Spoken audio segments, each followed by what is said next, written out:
Hello everyone. I recently did a video on the art of communication and being accountable. Okay. You'll find that video in my contact in the different social media platforms. So I'm going to take the first step in practicing what is preached, right?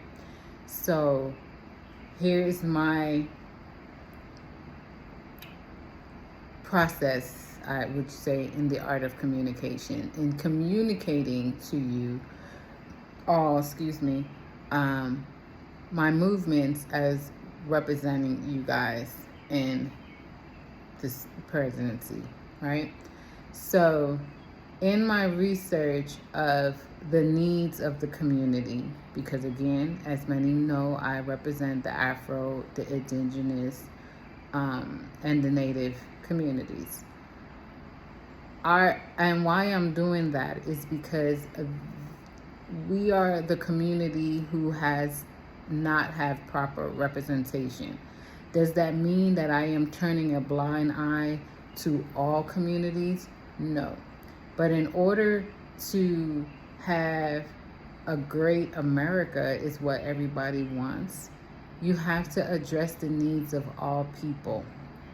So I have to first focus on the people who have not had proper representation. That means that there's a great need that needs to be addressed. And this great need that has to be addressed also affects the full picture of the economy, of policies, of procedures, and of lives. Okay?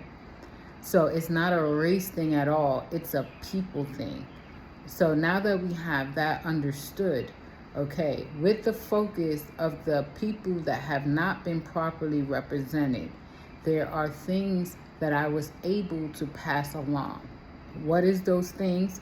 All these documents that you see on my social media in my efforts to make you all aware of my actions in this campaign. Basically, the Constitution is protecting the minority party, right? Against the tyranny of the majority. However, if we look at minority population versus majority population, the Constitution protects all the people that does not have proper representation. That's where I come in. So as president of the majority, I have introduced the laws and policies and procedures that are needed to protect the majority against the tyranny of the minority. Now we are on equal playing fields, okay?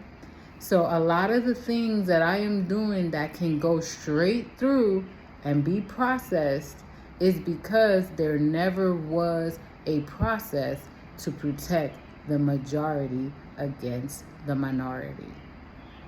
I hope that is clear. I hope that's understood. And we can move forward with the needs that needs to be addressed for people. For human beings, Memphis Hummus, and all the other titles that people want to be called or recognized respectfully, right?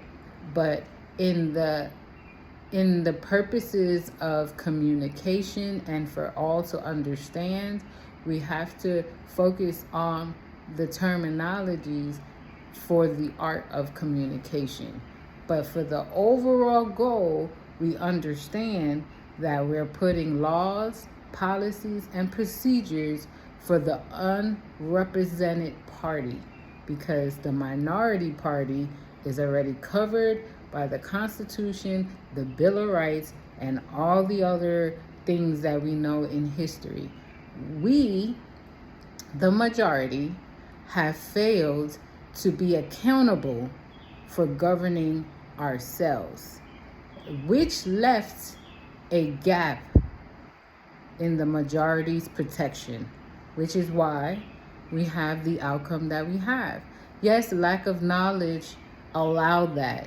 Yes, The minority did not make it exactly easy to find the information either. So both parties are accountable to the actions, but how we address that is by sending an invoice to the minority for the genocide that was created. Because at the end of the day, the purpose is right. And if you are governing a community and you are sanctioning that community to do right, then you knew right. And what was done to the majority party was not right. So therefore, the accountability lies on the minority party, where we already have sent in a lien.